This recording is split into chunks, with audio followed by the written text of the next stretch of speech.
News ടെൻസിന്റെ തുടക്കത്തിൽ തന്നെ സൂചിപ്പിച്ചു കഴിഞ്ഞു. കേരളം ചരിത്രപരമായ ഒരു ചുവടുവെപ്പുമായി മുന്നോട്ടു പോകുന്ന സാഹചര്യം ആണ് ഉള്ളത്. ഒരു ശരാശരി മലയാളിയെ സംബന്ധിച്ചിടത്തോളം അവന്റെ ഏറ്റവും വലിയ സ്വപ്നങ്ങളിൽ ഒന്നാണ് ഒരു വീട് എന്നത്. പക്ഷേ സാമ്പത്തിക പ്രതിസന്ധികൾ, ഭൂമി സ്വന്തമായില്ല എന്നതൊക്കെ ആ സ്വപ്നത്തിന് തിരിച്ചടിയാകുന്ന സാഹചര്യത്തിൽ ഇപ്പോഴിതാ അതിന് കൈത്താങ്ങാകുകയാണ് സംസ്ഥാന സർക്കാർ എന്നതാണ്. ഭവനരഹിതർ ഇല്ലാത്ത ഒരു കേരളം എന്ന ലക്ഷ്യത്തിന്റെ ഭാഗമായുള്ള ഒരു യാത്ര നിർണായകമായ ഘട്ടം മറികടക്കുകയാണ്.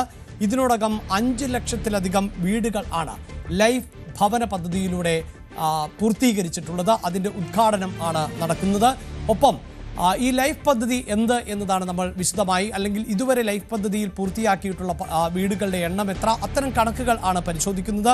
അതിലേക്ക് കടക്കുന്നതിന് മുമ്പ് നമുക്കറിയാം, അതായത് ഒരു റേഷൻ കാർഡ് ഒരു കുടുംബത്തിനുണ്ട് എങ്കിൽ ആ റേഷൻ കാർഡിൽ ഉൾപ്പെട്ടിട്ടുള്ള ആളുകൾ, അതായത് ഒരു റേഷൻ കാർഡിൽ 4-5 അംഗങ്ങളൊക്കെ ഉണ്ടാകാം, അതിലാർക്കും ഒരു വീട് സ്വന്തമായിട്ടില്ല എങ്കിൽ ആ റേഷൻ കാർഡിനെ ഒരു കുടുംബം ആയി പരിഗണിച്ചുകൊണ്ട് ഒരു ഭവനം നിർമ്മിച്ചു നൽകുന്നു എന്നതാണ് സർക്കാർ വിഭാവനം ചെയ്ത ലൈഫ് പദ്ധതി എന്നതാണ്. അതിൽ തന്നെ സ്വന്തമായി ഭൂമിയില്ലാത്ത ആളുകൾ ഉൾപ്പെടെ ഉള്ളവരുണ്ട്. അവരെയും കണ്ടെത്തി ഈ റേഷൻ കാർഡിനുള്ളിൽ പേരുള്ള ആളുകളിൽ ഒരാൾക്ക് പോലും ഭൂമിയില്ലാത്ത സാഹചര്യമുണ്ട് എങ്കിൽ, അതല്ല ഇനിയിപ്പോൾ ആരുടെയെങ്കിലും പേരിൽ ഒരു 3 സെന്റ് ഭൂമി ആണ് ഉള്ളത് എങ്കിൽ അവരെയൊക്കെ ഈ പട്ടികയിലേക്ക് പരിഗണിക്കുന്ന ഒരു സാഹചര്യം ആണ് ഉണ്ടായിരുന്നത്. ഒപ്പം വാർഷിക വരുമാനം എന്നത് 3 ലക്ഷത്തിൽ താഴെയായിരിക്കണം എന്ന ഒരു നിബന്ധനയുമുണ്ട്. ഇത്തരക്കാരായിട്ടുള്ള ആളുകൾക്ക് ആണ് സർക്കാർ സ്വന്തമായി, അല്ലെങ്കിൽ സർക്കാർ ചെലവിൽ തന്നെ, പൂർണ്ണമായും സർക്കാർ ചെലവിൽ തന്നെ വീടുകൾ വെച്ചു നൽകുന്ന ഒരു പദ്ധതി വിഭാവനം ചെയ്തത് എന്നതാണ്. ഇടത് സർക്കാർ ആണ് ഈ ലൈഫ് ഭവന പദ്ധതി എന്ന ഒരു പദ്ധതി മുന്നോട്ട് വെച്ചത്. അങ്ങനെ 2016 തന്നെ ഇതുമായി ബന്ധപ്പെട്ട തീരുമാനങ്ങൾ സർക്കാർ കൈക്കൊണ്ടുവെങ്കിലും 2017 മെയ് 23 ലൈഫ് ഭവന പദ്ധതിയുടെ ഔദ്യോഗികമായ പ്രഖ്യാപനം സർക്കാരിൻ്റെ ഭാഗത്ത് നിന്നും ഉണ്ടായത്. അപ്പോൾ 9 വർഷം പിന്നിടുകയാണ് ഈ പദ്ധതി പ്രഖ്യാപിച്ചിട്ട്. അങ്ങനെ പദ്ധതി പ്രഖ്യാപിച്ച് 9 വർഷങ്ങൾ പിന്നിടുമ്പോൾ ഏറ്റവും ഒടുവിലെ കണക്കുകൾ, അതായത് ഫെബ്രുവരി വരെ ഉള്ള ഈ കണക്കുകൾ പരിശോധിക്കുമ്പോൾ ഇതിനോടകം തന്നെ പദ്ധതിയുടെ ഭാഗമായി അനുവദിച്ചിട്ടുള്ളത് 6,04,046 വീടുകൾ ആണ്. അതായത് ലൈഫ് ഭവന പദ്ധതിയുടെ കീഴിൽ വരുന്നത് 6,04,046 വീടുകൾ ആണ്. അതിൽ തന്നെ പൂർത്തിയായിട്ടുള്ള വീടുകൾ, ഇതുവരെ പൂർത്തിയായ വീടുകളുടെ എണ്ണം ആണ് ഇപ്പോൾ 5 ലക്ഷം കടന്നിട്ടുള്ളത്. അങ്ങനെ 5,364 വീടുകൾ ഇന്ന് ഈ വാർത്ത പ്രേക്ഷകരിലേക്ക് എത്തുമ്പോൾ നിർമ്മാണം പൂർത്തീകരിച്ചിരിക്കുന്നു എന്നതാണ് എടുത്തു പറയേണ്ടത്. ആ കണക്കുകൾ എന്നത് അങ്ങേയറ്റം അത്ഭുതപ്പെടുത്തുന്ന ഒന്നാണ്. അതായത് ഒരു ദിവസം 152 വീടുകൾ ആണ് ഈ ലൈഫ് ഭവന പദ്ധതിയുടെ ഭാഗമായി പൂർത്തീകരിച്ചത് എന്നതാണ് എടുത്തു പറയേണ്ടത്. അങ്ങനെയാണ് ഈ 9 വർഷത്തിനുള്ളിൽ 5 ലക്ഷം വീടുകൾ നിർമ്മിക്കാൻ നമ്മുടെ സർക്കാർ സംവിധാനത്തിന് സാധിച്ചിട്ടുള്ളത്. അവിടെ എടുത്തു പറയേണ്ടത് ഇപ്പോൾ 1 ലക്ഷത്തിലധികം വീടുകളുടെ നിർമ്മാണ പ്രവൃത്തികൾ പുരോഗമിക്കുകയുമാണ് എന്നതാണ്. 1,3682 വീടുകളുടെ നിർമ്മാണം ഇപ്പോൾ പുരോഗമിച്ചുകൊണ്ടിരിക്കുന്നു. അതുകൂടി പൂർത്തിയാകുമ്പോൾ ആ കണക്ക് എന്നത് നേരത്തെ സൂചിപ്പിച്ച 6 ലക്ഷത്തിലേക്ക് തന്നെ അനുവദിച്ച വീടുകളിലേക്ക് എത്തുന്നു എന്നതാണ്. ഇനി നമ്മൾ ഈ ലൈഫ് പദ്ധതി പ്രകാരം എങ്ങനെയാണ് വീടുകൾ ലഭിക്കുന്നത്, ആ വീടിൻ്റെ സാഹചര്യം എന്ത് എന്നതാണ്.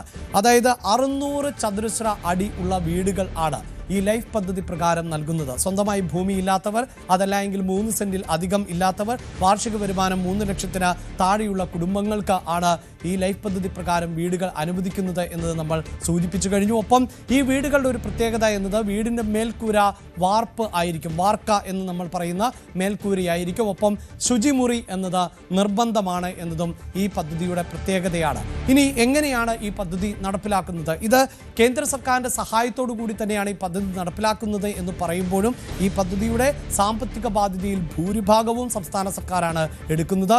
ഈ പദ്ധതിയുടെ നിർവഹണവും ഏതാണ്ട് പൂർണ്ണമായും സംസ്ഥാന സർക്കാരിൻ്റേത് എന്ന് തന്നെ നമുക്ക് പറയാം. പക്ഷേ ഇത്രയധികം പദ്ധതികൾക്ക് വേണ്ടി ഇതിനോടകം ചെലവാക്കപ്പെട്ടിട്ടുള്ളത് 20,000 കോടി രൂപയിൽ അധികം ആണ് എന്നത് എടുത്തു പറയേണ്ടതാണ്. 20,000 കോടിയിൽ അധികം, അതായത് 20,000 കോടിക്ക് മുകളിൽ ഈ പദ്ധതിക്ക് വേണ്ടി ചെലവാക്കുമ്പോൾ അതിൽ 18,000 കോടിയും ചെലവാക്കുന്നത് സംസ്ഥാന സർക്കാർ തന്നെയാണ്. കേന്ദ്ര വിഹിതം എന്നത് 2000 കോടി രൂപ 2488.89 എന്നതാണ് കേന്ദ്ര വിഹിതമായി നമുക്ക് ലഭിച്ചിട്ടുള്ള തുക എന്നതാണ്. ഈ തുകയിൽ നിന്ന് തന്നെ എത്രത്തോളം വലിയ തുക സംസ്ഥാന സർക്കാർ നൽകുന്നു എന്നത് വ്യക്തമാകുന്ന സാഹചര്യമുണ്ട്. ഇങ്ങനെ ആണ് ജനങ്ങളിലേക്ക് ഈ ലൈഫ് പദ്ധതി പ്രകാരം വീടുകൾ എത്തുന്നത്. അതിൽ തന്നെ ഇൻഡിപെൻഡൻ്റ് ആയിട്ടുള്ള വീടുകൾ മാത്രമല്ല എത്തുന്നത് എന്നതുകൂടി ഒന്ന് പ്രേക്ഷകരെ ഓർമ്മിപ്പിച്ചു പോകട്ടെ. അതായത് നിരവധിയായ ഭവന സമുച്ചയങ്ങൾ ഇതിൻ്റെ ഭാഗമായി തന്നെ സംസ്ഥാന സർക്കാർ നിർമ്മിച്ചു കഴിഞ്ഞിട്ടുണ്ട് എന്നതാണ് എടുത്തു പറയേണ്ടത്. അങ്ങനെ ഭവന സമുച്ചയങ്ങൾ അനുവദിക്കപ്പെട്ടതുണ്ട്. അതോടൊപ്പം തന്നെ ഈ 18 ഭവന സമുച്ചയം എന്ന് പറയുമ്പോൾ ഇതിപ്പോൾ നമുക്കറിയാമല്ലോ, ഒരു വീട് എന്നത് 600 ചതുരശ്ര അടി എന്ന് പറയുന്ന ഒരു സ്വതന്ത്രമായ വീട് മാത്രമല്ല, ഒന്നിലധികം നിലകൾ ഉള്ള വീടുകൾ, ഫ്ലാറ്റ് എന്ന് പറയുന്ന ഭവന സമുച്ചയങ്ങൾ, അങ്ങനെ 600 സ്ക്വയർ ഫീറ്റിൽ വിസ്തൃതി വരുന്ന ഒന്നിലധികം നിലകളിൽ പ്രവർത്തിക്കുന്ന വീടുകളടക്കമൊക്കെ നൽകി കഴിഞ്ഞിട്ടുണ്ട്. 18 ഭവന സമുച്ചയങ്ങളാണ് ഇതിനോടകം നൽകിയിട്ടുള്ളത്. ഇപ്പോൾ 23 ഭവന സമുച്ചയങ്ങളുടെ നിർമ്മാണം കൂടി നടന്നുകൊണ്ടിരിക്കുകയാണ്. അതോടൊപ്പം തന്നെ സംഭാവന, അത് എടുത്തു പറയേണ്ട ഒന്നാണ്. അതായത് ഇങ്ങനെ ഒരു പദ്ധതി വിഭാവനം ചെയ്യുമ്പോൾ ഇതിൽ സ്പോൺസർഷിപ്പുകളുണ്ട്, സംഭാവനയുണ്ട്. ചില ആളുകളൊക്കെ ഈ പദ്ധതിക്ക് വേണ്ടി ഭൂമി ലഭിക്കുക എന്നതാണ്. നമുക്കറിയാം, ഇപ്പോൾ രാജ്യത്ത് തന്നെ ഏറ്റവും കൂടുതൽ ഭൂമിക്ക് മൂല്യമുള്ള ഒരു സംസ്ഥാനമാണ് കേരളം എന്നത് അറിയാം. അപ്പോൾ ആ ഭൂമിയൊക്കെ കണ്ടെത്തുക സംസ്ഥാന സർക്കാരിന് വലിയ വെല്ലുവിളിയാണ്. അവിടെയാണ് 29.2 ഏക്കർ ഭൂമി സംഭാവനയായി ലഭിച്ചു എന്നതാണ് എടുത്തു പറയേണ്ടത്. ഇങ്ങനെയുള്ള സ്പോൺസർഷിപ്പിലൂടെ അടക്കം ഭവന സമുച്ചയങ്ങൾ ഗുണഭോക്താക്കൾക്ക് വാങ്ങി കൈമാറിയ സാഹചര്യം കൂടിയുണ്ട്. 10 ഭവന സമുച്ചയങ്ങളുടെ നിർമ്മാണം ഇപ്പോൾ വിവിധ ഘട്ടങ്ങളിലായൊക്കെ പുരോഗമിച്ചുകൊണ്ട് ഇരിക്കുന്ന സാഹചര്യമുണ്ട്. ഇതോടൊപ്പം തന്നെയാണ് തദ്ദേശ സ്വയംഭരണ സ്ഥാപനങ്ങൾ, സന്നദ്ധ സംഘടനകൾ ഒക്കെ ഇതിൻ്റെ ഭാഗമായി തന്നെ പ്രവർത്തിച്ചു കൊണ്ടേയിരിക്കുന്നത്.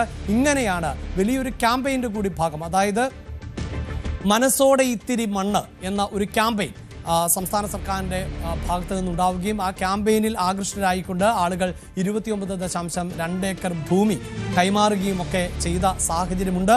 അതായത് ഒരു വലിയ പദ്ധതി, ഒരു പക്ഷേ ലോകത്തിന് തന്നെ മാതൃകയാകുന്ന ഒരു സംസ്ഥാനം ഭവനരഹിതർ ഇല്ലാത്ത ഒരു സാഹചര്യത്തിലേക്ക് എത്തുന്ന സാഹചര്യം ആണ് സൃഷ്ടിക്കപ്പെടുന്നത്. അങ്ങനെയാണ് 5 ലക്ഷം വീടുകൾ പൂർത്തിയാക്കിയിട്ടുള്ളത്. ഇപ്പോഴിതാ ഈ ഒറ്റമുറി വീട്ടിൽ നിന്ന് സ്വപ്ന ഭവനത്തിലേക്ക് താമസം മാറുന്നതിൻ്റെ സന്തോഷത്തിലാണ് തിരുവനന്തപുരം കരകുളത്തെ കോമളകുമാരിയും കുടുംബവും. അർബുദ രോഗത്തോട് പൊരുതുന്നതിന് ഇടയിൽ ജീവിതത്തിൽ ലഭിച്ച ഏറ്റവും വലിയ സന്തോഷ നിമിഷം ആണ് ഇത് എന്ന് കോമളകുമാരി പറയുന്നു. കൂടുതൽ വാർത്തകൾക്ക് News 18 Keralam YouTube channel subscribe ചെയ്യുക.